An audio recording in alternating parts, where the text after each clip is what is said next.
Vamos a Efesios, capítulo 1, versos 22 y 23.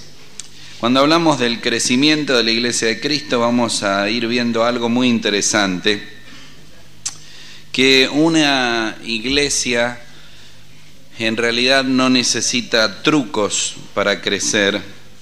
Las iglesias sanas crecen naturalmente. Y esto es tan importante, lo que acabo de mencionar, tan fundamental. Yo no les ordeno a mis hijos crecer, crecen solos. ¿Y cómo crecen, no? De repente los ves cada vez más grandes, de repente no sabes si pegarles o que ellos te pegan a vos. Los zapatos te dan cuenta de que va creciendo y como la crisis aguanta, uno dice, pero no te puedo cambiar los zapatos, y se le aprietan los dedos del pie, ¿no? Y se le van achicharrando hasta que ya te das cuenta que hay que comprarle un zapato. Si andás mal económicamente, tal vez te pasa que le compras 2 números más y anda con los zapatos medio sueltos, pero ahorrar para cuando le crezca. Y crecen. Y yo veo los varones míos cómo están creciendo, van desarrollando sus cuerpos, su físico. La nena mía, chiquita, que va creciendo, pobrecita ella, porque nunca se va a casar. O la matan, ¿no? Los varones sí, no hay problema, pero ella va creciendo y la vamos a guardar ahí. Las iglesias sanas como los hijos, no, yo no le mando crezcan, crecen solos. Y crecen en relación directa a la salud. Yo lamento recordar cuánta gente está pasando hambre en este país. Ustedes saben que la falta de alimentación en los primeros 5 años de vida, en La Matanza, el partido más grande del Gran Buenos Aires donde vivimos, tiene 2/3 de los niños están desnutridos. Los primeros 5 años, si un chico no es bien alimentado, el cerebro produce daños irreversibles. No hay forma de revertir el daño de la mala alimentación.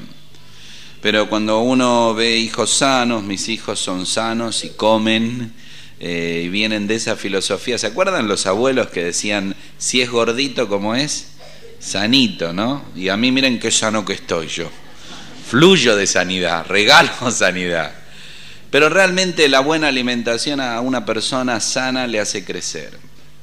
Las iglesias sanas crecen por sí solas, crecen naturalmente, no necesitan ningún truco. Ahora, si una iglesia no está creciendo, se está muriendo. Y el punto clave de la iglesia hoy en día no es su crecimiento, sino su salud. Una iglesia sana va a crecer. La pregunta no es qué tenemos que hacer para que crezca nuestra iglesia, sino por qué nuestra iglesia no crece. Porque naturalmente debería crecer. Y entonces cuando hablamos de la salud de la iglesia para que crezca naturalmente, tenemos que hablar de enfermedades que afectan la salud de la iglesia.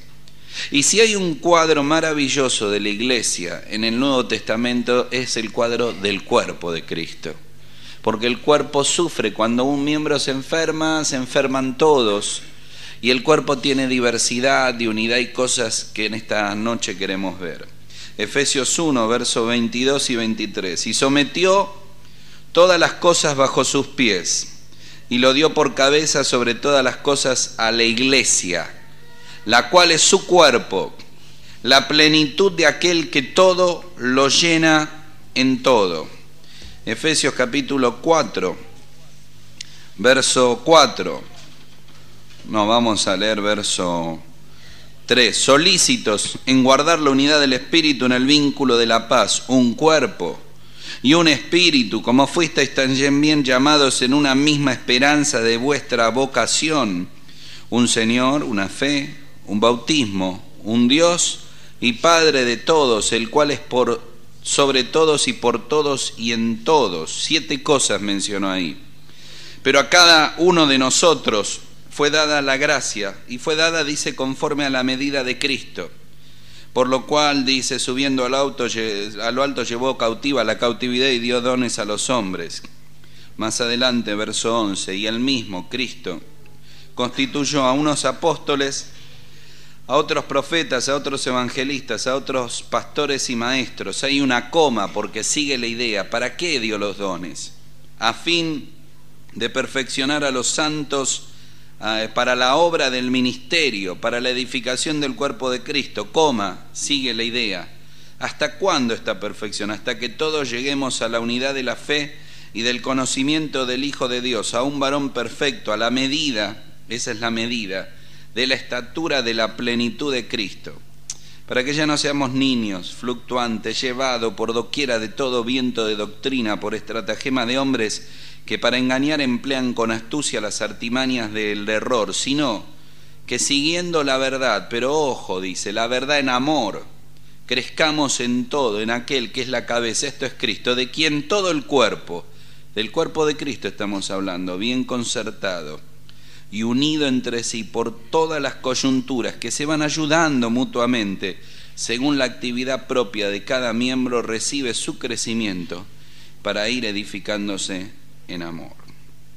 Claro, cuando pensás en la iglesia como el cuerpo de Cristo, te das cuenta que Pablo está transmitiendo realmente que la iglesia es un organismo vivo, no una organización, y debe crecer en la relación directa a la salud que tenga ese cuerpo. Pero claro, cuando él habla del cuerpo de Cristo, yo pienso en algunos versículos impactantes. Tal vez hay uno que pasa desapercibido.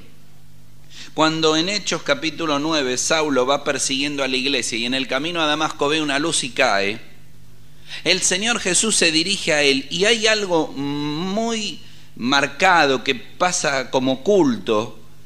Él no dice: Saulo, Saulo, ¿por qué persigues a la iglesia? ¿Recuerdas? Dice: Saulo, Saulo, ¿qué más? ¿Por qué me persigues? La iglesia de Cristo es mi cuerpo, soy yo, me estás persiguiendo a mí. Este es el concepto que recién leímos, que dice: la cual es su cuerpo, la plenitud de aquel que todo lo llena en todo. Lo mismo dice Romanos 12:5, miembros del cuerpo de Cristo. La iglesia es el cuerpo de Cristo, Él es la cabeza, y como toda iglesia, Pablo desarrolla, como todo cuerpo, 5 cosas fundamentales, que son las 5 cosas que cuando andan mal, el cuerpo no crece. Yo voy a hablar de cómo andar bien, no quiero hablar de la enfermedad, sino del remedio. Así que veamos la primera verdad. Ahí está desde Efesios 4 y de Efesios 1:22 hablando que el cuerpo de Cristo tiene vitalidad. ¿Qué es vitalidad? Tiene vida. Una iglesia tiene que tener vida porque la unión del creyente con Cristo es una unión viva. La obra del Espíritu Santo cuando nos convertimos es bautizarnos, ¿no? Y entonces hablamos de Efesios, fuiste bautizados con el Espíritu Santo de la promesa. Está bien para explicarlo, pero no sé si entendemos que el bautismo nos introduce en el cuerpo de Cristo, nos mete en el cuerpo de Cristo. Somos una parte, así que esto nos da una relación viva y la iglesia pasa a ser lo que debe ser un cuerpo vivo. Ahora ahí tenés la diferencia entre una iglesia viva y una iglesia muerta. Es una vida en Cristo, es una vida con Cristo, es parte de su cuerpo. Ahora veo cómo hemos hecho todo lo posible en las iglesias para quitar la vida de las iglesias. Una iglesia está viva en cómo canta, en cómo ora, en cómo predica. Ahora, si pensás que vida es hacer un gran fiesta y saltar de acá, no, te hablo de otra cosa. Te hablo de que sentís la vida latir en las canciones. En el tiempo de adoración la gente va expresando en su canción que está adorando a Dios. En los mensajes ves que hay fuego, en que la palabra de Dios es transmitida y como en Lucas 24 arde el corazón de la gente. En la relación personal. Ahora es algo que a veces no puedo lograr explicarlo, uno lo percibe apenas entra. Pero nosotros vamos coartando la vida, asfixiando a la iglesia. Primero con nuestra religiosidad. Saben, la carne ama la religión, tenemos que tenerlo en claro. La carne ama ponerse una corbata, un saco, venir un domingo, cumplir. El asunto que la vida cristiana no es eso, la vida cristiana es tratar bien a la esposa, es educar a los hijos, es ser santo, es no decir malas palabras, es honrar a Dios, es ofrendar. Esta es la esencia de nuestra vida. Pero la carne ama lo religioso, es fácil cumplir. En este país la gente es religiosa, cada domingo se dirige a algún culto. Y nosotros hemos hecho de la iglesia un punto religioso y eso asfixia la vida. Porque vamos tomando lo que el Señor dijo, han hecho de costumbres, doctrinas, costumbres de hombre, le dieron la categoría de mandamientos divinos. Por eso las palabras más duras del Señor Jesús fue con los fariseos, que habían generado algo externo y no algo que tenía que ser interno, no había vida de dentro, sino una superficialidad externa. Huí de todo lo que represente eso. Saben, a veces estamos pensando cuánto guardamos los hábitos y vamos manteniendo ciertas costumbres que no arman la doctrina. Ahora, yo no estoy hablando de hacer cambios, yo creo profundamente en el texto de Proverbios, no traspase los linderos antiguos que cruzaron, que marcaron nuestros padres. Cuando los ancianos de la iglesia donde yo estoy partieron a la presencia del Señor, los dos en poco tiempo partieron por ancianidad. Yo me quedé solo, no les hice nada para que murieran, aclaro. Mi primera pregunta fue, ¿voy a cambiar todo o mantener todo? Y recordé el texto de Proverbios, no traspases los linderos antiguos que colocaron tus padres. Pero mientras que esa es una verdad, la otra que la complementa es tener una actitud de ir creciendo, y cuando uno va creciendo va mejorando. ¿Te imaginas a alguien que dice, no, yo no quiero usar el microondas porque a mí me gusta el fuego, pero hay un microondas? No quiero usar el lavarropa porque estoy acostumbrado a lavar la ropa a mano, pero si le regalaron un lavarropa automático, no, porque yo toda la vida... ¿Ves? La religiosidad en las iglesias va asfixiando. Oíste más de una vez seguro la historia de la persona esa, ese muchacho que se casó y la chica le hacía la colita, la carne, ¿viste? La palomita, no sé, cada provincia tiene su nombre distinto, y le cortaba la punta y la adobaba y la metía al horno y le decía, mi amor, ¿por qué lo hacía? Porque mamá siempre lo hizo así. Entonces fue y le preguntó a la madre de ella, que era la suegra, ¿no? Suegrita linda, esa es la forma de dirigirse a las suegras. Anoten, suegrita linda. ¿Cómo hace usted la carne al horno? Y no, yo tomo la palomita, la adobo, la pongo ahí y le corto la punta. Pero, suegrita, ¿por qué? Porque mi mamá lo hacía. Hace un par de años el muchacho viaja al interior del país, en el campo donde estaba la abuelita, y le dice, a esta le pregunto, abuelita, ¿qué querés? Así habla la abuela. ¿Cómo hace usted la carnecita? Y yo tomo la bandejita, le pongo el aceite, la adobo, todo. Y como tengo un hornito chiquito, le corto la punta, no me entra. La abuelita tenía una razón. La hija y la nieta no. ¿Cuántas cosas mantenés como religión? Saben, a mis hijos yo estoy luchando junto a mi esposa para transmitirles a un Cristo vivo, como un estilo de vida, no como un acto religioso, no como una orden, porque si no eso va asfixiando la vida del cuerpo de Cristo, y el cuerpo de Cristo tiene vitalidad, tiene que tener vida en sus oraciones, a veces en las expresiones, y lo digo con todo respeto, aún como oramos, ese toque religioso. Por eso el Señor decía a los fariseos que se paran en las esquinas y tocan la trompeta para hacerse ver y para hacer oraciones largas y escuchadas por todos. ¿Por qué uno le dice a un hermano, ¿puede orar? Sí, ¿cómo no? Ore. Dice, querido Dios. Decís, ¿qué le pasó? Y parece como que mezcla el tema de solemnidad y no se sientan mal, pero yo no me hallo diciéndole a mi esposa, querida esposa, me mata. Y vamos dándole un toque, rayando lo religioso, y eso va asfixiando la vida de las personas. Ahora vuelvo a decir, yo no estoy hablando de hacer de la iglesia una fiesta, un show, un festival. La iglesia es un lugar santo, sagrado, serio. pero estoy hablando que debe palpitarse la vida. ¿Querés saber cómo lo ejemplificaría? Bueno, recuerdo hace un tiempo fui a una iglesia a predicar. Y antes de predicar pasó una chica a cantar. Claro, me dice, la chica que va a cantar está esperando la donación de un riñón porque está mal y se pone a cantar y empieza a llorar. Y deja de cantar. Y la música seguía y ella lloraba y de repente un hermano empieza a cantar. Y la iglesia cantó un coro que yo no conozco, como diciendo, la iglesia sigue marchando junta a pesar de todo. Un bellísimo coro que nunca había oído. Y entonces la chica tomó su micrófono y retomó la canción. El dolor recibido por una iglesia que contestó con una canción y ella volvió al canto.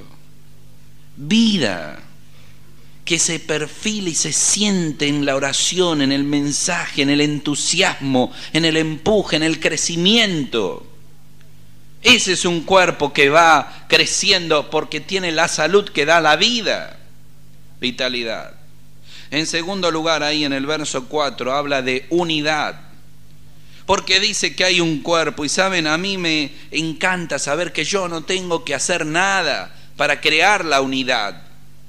La unidad de la iglesia la creó Cristo. En el verso 3, 4, 5 y 6 dice que hay 7 cosas que me unen a mis hermanos. Que somos un cuerpo, tenemos un espíritu, una esperanza, un Señor, una fe, un bautismo, un Dios. Pero ¿sabes qué me pide Dios a mí, a vos? Subrayalo en el verso 3. Solícito en guardar. Una iglesia dividida es una iglesia enferma. Unidad. Solícito en guardar. Me siento en la iglesia donde estoy congregado. Hay gente rica y hay gente pobre. Hay gente que me puede caer mejor o peor. Hay gente de distintas edades, de distintos estudios. Hay de todo en la iglesia. De todo. Y lo peor que puede pensar un anciano en una iglesia es la iglesia se hace con gente yéndose. Cuando yo pienso en esto recuerdo un hermano que estaba hablando, el anciano de una iglesia, y le digo, me dijeron que en tu iglesia hay mucha gente que se está yendo por problemas. Y él dijo, sí, Dios está haciendo una limpieza. Ah, macano. La iglesia no se hace con gente yéndose. Tenemos a alguien en nuestra iglesia que como los ancianos estaban pensando que no era tiempo de que todavía se casara, la iglesia estaba llena, así, y yo estaba predicando y vino con traje, bien vestido, y fue a la vuelta de la iglesia donde están todos los autos de la iglesia, ahora hay bastantes autos, buscó el mío, sacó una masa y le dio un par de mazazos al parabrisas del auto y lo rompió. ¿Qué tal? Después vino, se sentó y escuchó el mensaje. Ahora la gente estaba esperando saber qué iba a hacer yo. No hice nada porque quería matarlo, pero no. Pero la gente empezó a decir, ese no puede estar en la iglesia, ese hay que echarlo, que se vaya, que hay que hacer una denuncia. Claro, por un tiempo no vino más y un día apareció. Y un día pidió perdón, y un día lo recibimos en la comunión de vuelta, y un día se casó y es miembro de nuestra iglesia. Ahora limpia vidrios en las esquinas de los semáforos. No, esa es la parte de la broma. Pero lo recibimos a la comunión. Y varios dijeron, ¿sabés que yo aprendí que en su momento creí que esta persona tenía que irse de la iglesia? Y he aprendido a través de lo que vos habías enseñado que una iglesia se hace con todas las personas allí. No se hace con la gente yéndose. Unidad. Yo tengo mi parte, solícito en guardar, pero la unidad ya está hecha, no tengo que hacer nada para crearla. Tengo todos los elementos. Ahora, ¿saben? Unidad es muy distinto a uniformidad. Unidad es algo vivo por poder desde dentro. Uniformidad es algo mecánico por obligación. Todos los soldados se visten igual, esa es uniformidad, tienen un uniforme. No hablamos de uniformidad, que todos sean iguales, no, estamos hablando de una vida interior, de algo vivo, poder desde dentro que mantiene su unidad. No quiere decir que todos seamos igualitos, pero esa unidad es vital porque la iglesia es un organismo que debe estar unido y no es una organización, aunque debe estar organizada, porque en este organismo, cuando mi mano se lastima, sufre todo mi cuerpo y no digo, me duele esta mano, pero esta no, así que no hay problema. Todo el cuerpo sufre porque vamos compartiendo en unidad los unos a los otros. Ahora Pablo va diciendo en Efesios 2, 4, 5 y 6 qué difícil que es la unidad. Primero dice los pecadores con Cristo. Después dice los judíos y gentiles con una pared de división. Más adelante habla de los esposos y esposas, Efesios 5.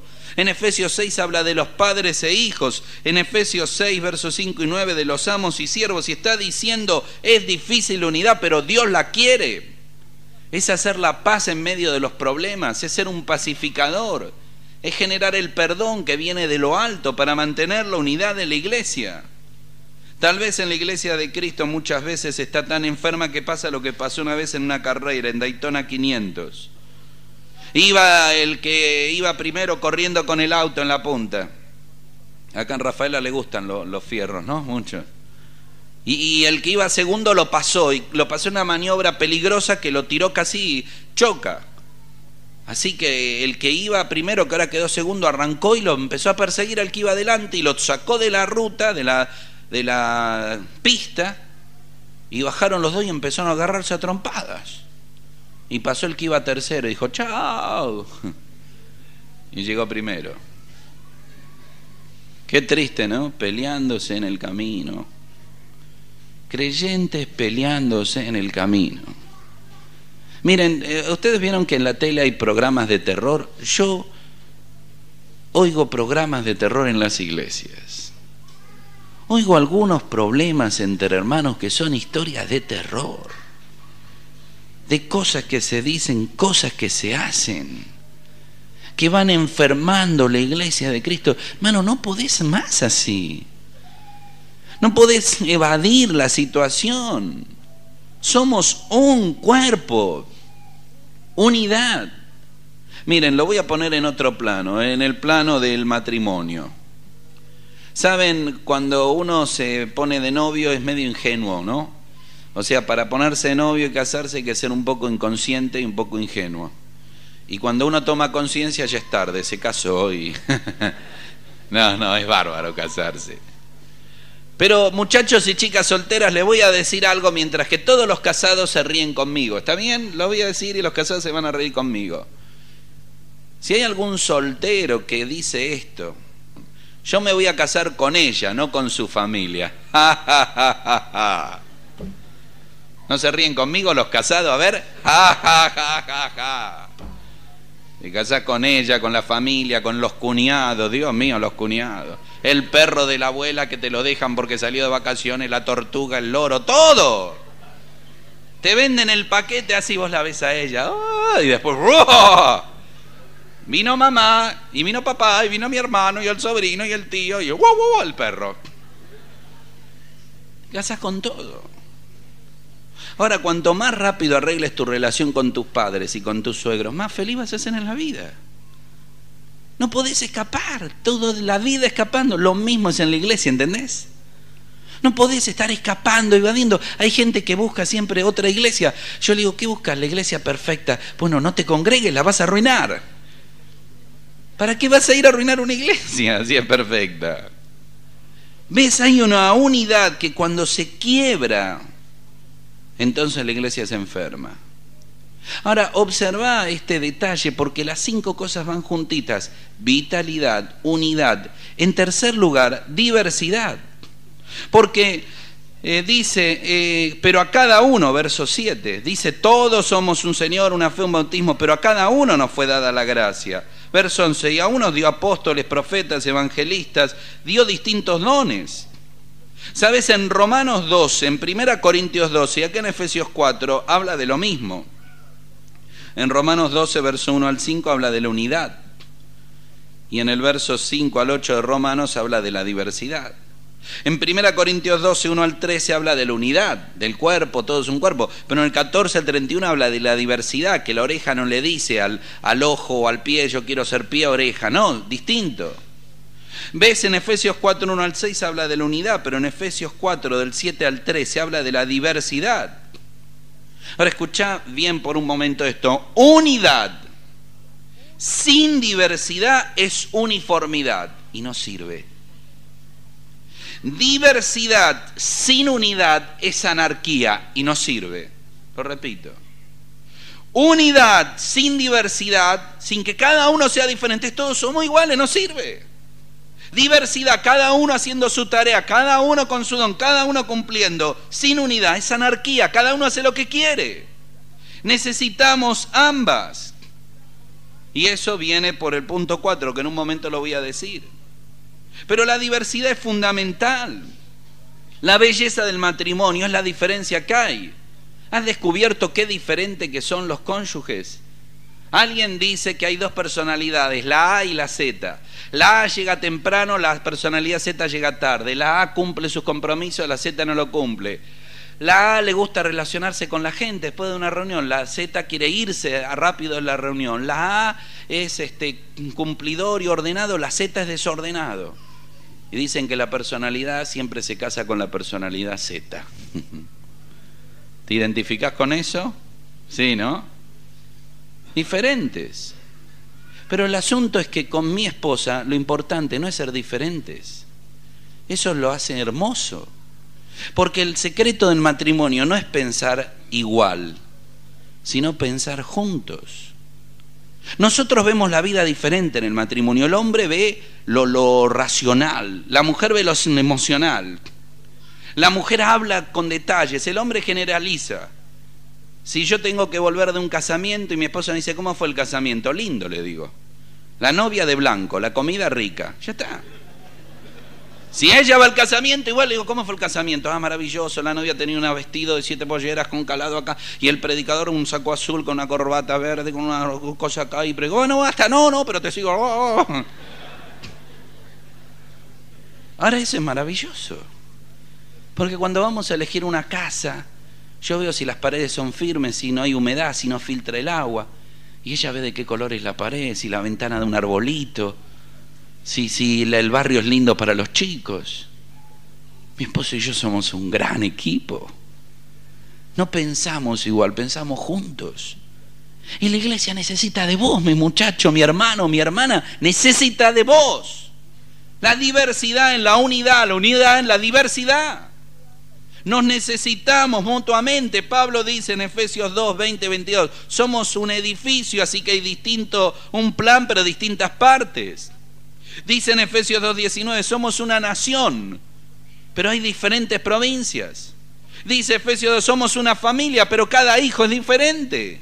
Dice Pablo en Efesios 5, es un matrimonio, un hombre y una mujer, pero una carne. Dice Pablo en Efesios 6:10, somos un ejército, hay una lealtad, hay un capitán, hay un enemigo, pero hay infantería, caballería y artillería. Unidad y diversidad, no hay imagen como la del cuerpo. Mano, pie, oreja, pie, cabeza, distintas partes del mismo cuerpo. ¿Saben? Creyentes se pertenecen unos a otros, se afectan unos a otros y se necesitan unos a otros. Por eso lo más maravilloso sobre la tierra es la iglesia de Cristo. Si hay un texto que ha marcado mi vida, me ha movido a vivir para la iglesia de Cristo, es Efesios 5, que dice, Cristo amó a la iglesia. Y yo amo a la iglesia. No hay como la iglesia. Cuando la iglesia cumple su función y su rol, el ejercicio de los dones, la diversidad, hace maravilloso. Cada don trabajando para la bendición. A mí me emociona pensar todo lo que la iglesia hace por mí. No en su programa de reunión, sino las personas obrando para mí. Necesitamos de tu don. ¿Por qué lo has hecho dormir? ¿Ves? Una iglesia sana es una iglesia que tiene vitalidad, unidad, diversidad. Pero en cuarto lugar, dice ahí, madurez. ¿Cómo lográs el equilibrio entre unidad y diversidad? Madurez. Ahora mira, ese es muy interesante. ¿Sabes por qué hay vitalidad? ¿Por qué es unidad? Porque está el don del Espíritu, la salvación. ¿Sabes por qué está la diversidad? Porque están los dones del Espíritu. Pero la madurez viene por el fruto del Espíritu. El fruto del Espíritu es el carácter de Cristo reproducido en nosotros. Perdóname, te han engañado tal vez hasta acá, diciéndote que al cielo no te vas a llevar nada. ¿No es así? Al cielo sí te vas a llevar algo. ¿Te dijeron que no te llevas nada? No, no. Te vas a llevar el carácter de Cristo reproducido en vos. El carácter que Cristo ha ido formando en vos. Lo llevas a la eternidad. Pedro dice que algunos tendrán amplia y generosa entrada. ¿Me estás diciendo que al cielo entran de manera distinta? Sí, Señor. En Pedro dice que amplia y generosa entrada. Esto es como hacer un viaje a Rusia. Todos vamos en el tren a Rusia, los que hemos sacado el pasaje, pero algunos estudian el ruso, ven fotos de Rusia, hablan el idioma ruso. Entran de manera distinta. Todos tienen el pasaje de salvación.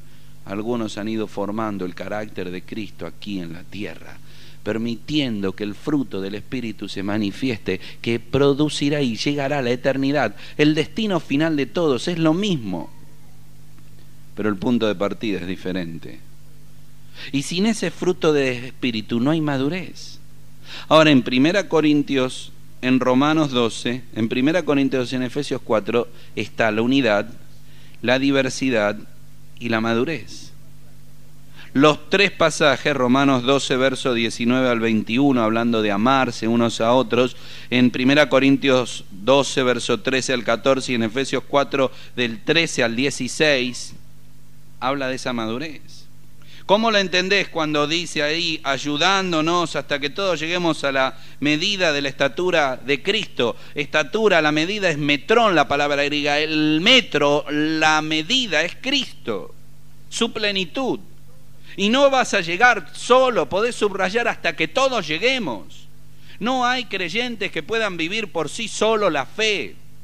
Necesitamos de la iglesia de Cristo, nos necesitamos unos a otros. Los creyentes se pertenecen unos a otros, se afectan unos a otros y se necesitan unos a otros.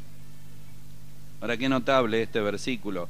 Dice que cada uno va ayudando mutuamente según la actividad propia de cada miembro para recibir su crecimiento. ¿No es interesante que cuando llegamos a 1 Corintios y hablamos del tema de los dones carismáticos, 1 Corintios 12, 13 y 14 dice que el control de los dones está en el capítulo 13 basado en el amor, y en el capítulo 14 de 1 Corintios 7 veces pone la palabra edificar. Edificar. La idea es que nos vamos edificando unos a otros. El creyente va en su madurez generando este equilibrio entre unidad y diversidad por el fruto del Espíritu. Yo necesito de tu don, hermano. Vos necesitas del mío. Yo no escucho eso. O sea, algunos hermanos decían, yo tengo unos cassettes de cuando usted vino. Yo oigo un cassette mío y me duermo. Yo no me puedo predicar a mí mismo, necesito de usted. Usted necesita de mí. ¿Qué punto de reflexión en esta noche? Saber qué has estado haciendo con los dones que Dios te ha dado. ¿O no recordás el himno que dice que te puedan recordar porque fuimos fieles y que nuestros hijos al pasar miren las huellas de fidelidad? Eso es madurez. El llegar al punto de decir, esta iglesia es mi iglesia. Está llena de hombres y mujeres, pecadores como yo, pero aquí voy a vivir. Aquí voy a servir, aquí hasta que Dios disponga otra cosa, voy a morir.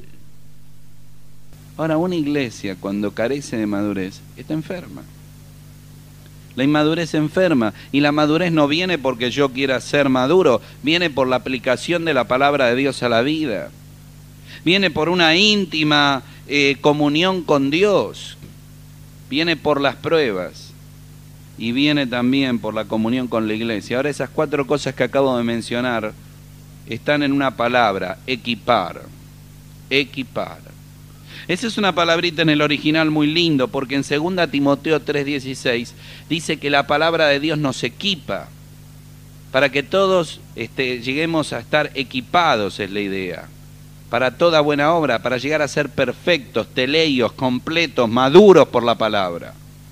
Pero en Efesios 4, verso 11, en 2 Corintios 13 al 9, dice que somos equipados por la oración. En 1 Pedro 5 a 10 dice que el sufrimiento nos equipa, nos prepara, nos hace maduros. Pero quiero remarcar Efesios 4, verso 11 al 12, donde la comunión con la iglesia nos hace maduros. Cuando me siento en una iglesia con gente distinta, diferente a mí, que piensa distinto que yo, voy perfeccionándome día a día en santificación para ser más como Cristo es. Voy aprendiendo, voy creciendo, voy, escucha bien, madurando. Ahora, una iglesia que no ora no madura. Una iglesia que no estudia la palabra no madura. Una iglesia que en las pruebas no sufre juntamente con el que está enfermo, con el que padece hambre, con el que no tiene trabajo, no madura. Una persona que no tiene comunión con la iglesia no madura. Yo suelo decir a mis hermanos en la iglesia de allí de Aedo, debe cada uno tender un puente hacia la iglesia. Un puente de relación donde contás tus necesidades y problemas y un día despertás y decís, esta iglesia es mi iglesia. Ese sentido de pertenencia, que quiero decirte, no tiene nada que ver con los años. Un muchacho que está hace poco en nuestra iglesia me dijo la semana pasada, cada fin de semana paso días tan lindos al estar en la reunión. Está hace pocos meses, pero dice, me siento parte. Hay gente que puede sentarse años en una iglesia y no sentir y no tener el sentimiento de pertenencia. Y eso es inmadurez. Porque si esperas que otros cambien, o que haya otra iglesia en la ciudad, o buscar otro lugar, no vas a poder. No está en otro, está en vos.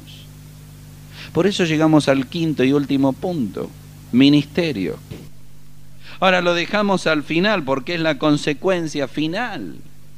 El cuerpo de Cristo ministrando a este mundo perdido, un cuerpo que tiene vitalidad, unidad, diversidad, madurez, ministra. Ministra a un mundo perdido, juntos. ¿Recuerdan la historia de ese chico que se perdió en la noche de invierno? Era muy pequeño, la noche era terrible y lo buscaba una cantidad enorme de gente del pueblo. Pasaron horas y no lo hallaron. Cuando ya estaba amaneciendo, alguien dijo, ¿por qué no nos tomamos de la mano todos hacia lo largo y vamos cruzando el campo, pañando todo el terreno? Y se tomaron de la mano uno a uno y cruzaron todo el terreno y encontraron al chico. Ya estaba muerto. Alguien dijo, si nos hubiéramos tomado de la mano antes, él todavía estaría con vida. Una iglesia que no camina junta y no puede caminar sin vos, no va a poder tener un ministerio para alcanzar a los perdidos con el Evangelio de Cristo.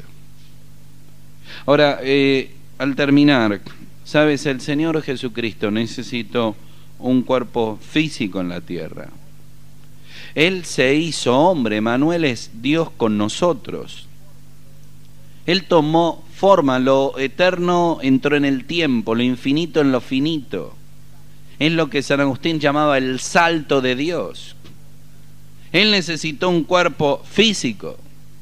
Ahora en Lucas capítulo 2 está el nacimiento de su cuerpo físico sobre la tierra, pero en Hechos capítulo 2 está el nacimiento de su cuerpo espiritual sobre la tierra, que es la iglesia de Cristo. Somos su cuerpo. Y la pregunta en esta noche al terminar es, ¿sos un espectador o un participante en ese cuerpo? ¿No te duele el paso de los años? ¿Sabes? Los años son inexorables, pasan y no se recuperan. Pero ¿sabes que cuando envejezcas se te caen los dientes? Se te cae el pelo, de donde querés tener no tenés más, y donde no querés tener, de acá de la oreja, la nariz te empieza a salir. La nariz se te hace aguileña, los huesos se te van achicando, se van desgastando, o sea, te va destruyendo, va. Y ya las primeras señales cuando corres un picadito al fútbol y a los, no sé, 3 minutos ya carpa de oxígeno. O sea, pero yo corría... Vas envejeciendo. Yo voy envejeciendo. ¿Cuánto te queda de vida? ¿20 años? ¿30? ¿Qué vas a hacer con la vida que pasó? Ya pasó, ¿qué vas a hacer con lo que te queda? ¿Seguir especulando? ¿Seguir caminando? ¿Seguir mirando? O decir, aquí estoy, Señor. No, no más. Yo no me quedo más afuera, yo soy parte. Yo soy parte. Yo quiero ser parte de esta maravilla que es el cuerpo de Cristo, la iglesia de Cristo. De un cuerpo sano que va creciendo porque tiene vida. Y quiero guardar la unidad, voy a hacer todo lo posible. Y ¿sabe, Señor? Amo la diversidad, voy a empezar a amar a cada uno que es bien diferente a mí. Y produce en mí el fruto del Espíritu, el carácter de Cristo, para tener la madurez de pasar por alto la ofensa, de perdonar al hermano, de aceptar al diferente. Y entonces, Señor, permíteme tener un ministerio. Realmente honrarte sobre la tierra, viviendo para servirte. Claro, yo veo tantas personas y digo, ¿cuánto puede ser el efecto multiplicador por una persona rendida a la voluntad de Dios? A Moody alguien le dijo, el mundo no ha visto un hombre totalmente rendido a la voluntad de Dios. Subió un pequeño barco, se alejaba de la costa de Nueva York, fue a su cabina. Qué frase tan pequeña. El mundo no ha visto un hombre totalmente rendido a la voluntad de Dios, y se arrodilló y dijo, para tu gloria, Señor, seré ese hombre. Y lo fue. Claro que lo fue, claro que lo fue. Del Evangelio de Cristo. Amén. Vamos a orar. Querido Dios, escucha la oración en esta noche de muchos hermanos y hermanas que dicen, aquí estoy, Señor. No quiero perder más tiempo, no quiero que la vida se me escape entre los dedos de la mano. No quiero perder más la vida, quiero invertirla, rendirla, entregarla a ti. En mi iglesia local, servirte fielmente. En la diversidad, guardando la unidad. En un cuerpo vivo, con madurez, ministrando. Señor, que esta sea nuestra oración, el deseo de muchos en esta noche. Y te pedimos que oigas esta oración y que transformes muchos más de los que están aquí, alcances a muchos más pueblos y ciudades, hasta que todos aquí en Santa Fe y en Córdoba y en Argentina oigan del Evangelio de Cristo. Te lo pedimos en el nombre del Señor Jesús. Amén.